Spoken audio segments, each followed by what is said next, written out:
This is Ted Nguyen from Inside the Pylon. Today we'll discuss two instant offense boosters, RPOs and Aaron Rodgers. RPOs are concepts that mix run or pass. Usually the concept begins with a base run play with an option to pass the ball. RPOs are like prenups, but instead of protecting your marriage, they protect your base run concepts in case a defense wants to overload the box or flow too hard towards the run.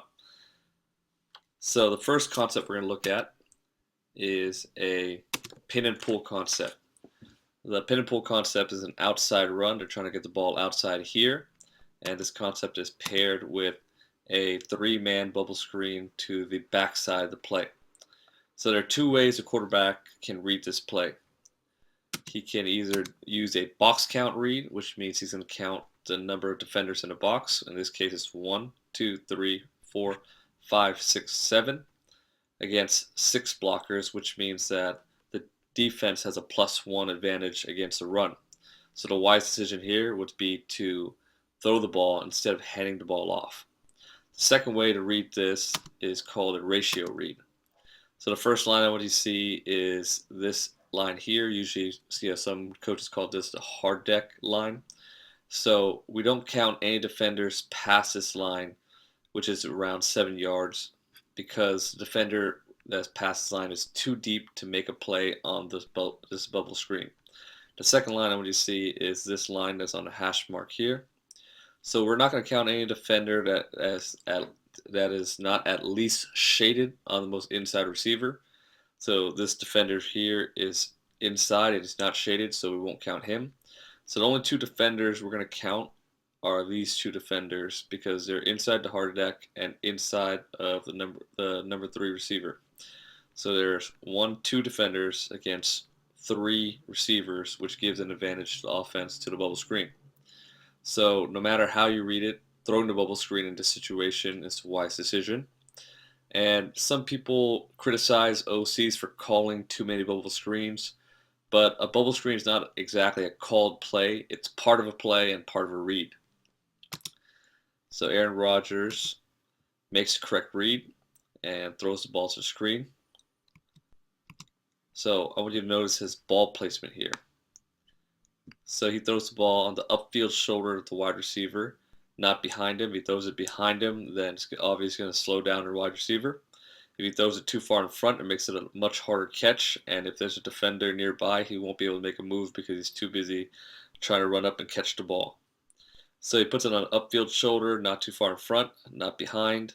Gives a chance for the wide receiver to turn his shoulders upfield and get a nice gain out of it. So in the last play, we covered pre-snap RPOs because Rodgers made his decision to throw the ball before the snap. Now we'll be looking at post-snap RPOs. So the base concept here is inside zone, and it is paired up with a 4 verticals concept. And even though the receivers are running a 4 vertical concept, the only true option here is Randall Cobb running the seam. The reason being is that the line is run blocking, so Rodgers is not going to have time to go from progression to progression. He's either going to hand the ball off or throw the seam. So the defense is in a cover 2, and the point of this RPO is to find a defender and put him in conflict, and we call that defender the conflict defender. So the conflict defender here is Curtis Lofton, this inside backer. He's in conflict because he's responsible for the B gap, but in the pass, he's responsible for this middle area in the middle of the cover 2. So Rodgers is going to make a decision based on his movement after the snap. So as you can see, he takes a step inside and leaves a gaping hole for the seam. Rodgers gets rid of the ball, and Cobb makes a great gain out of it. So we can get a better look at this back angle.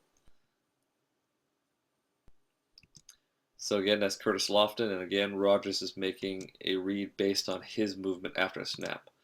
Lofton sees flow going this way and takes a step this way, and Rodgers makes a quick decision. I want you to notice how quick his release is.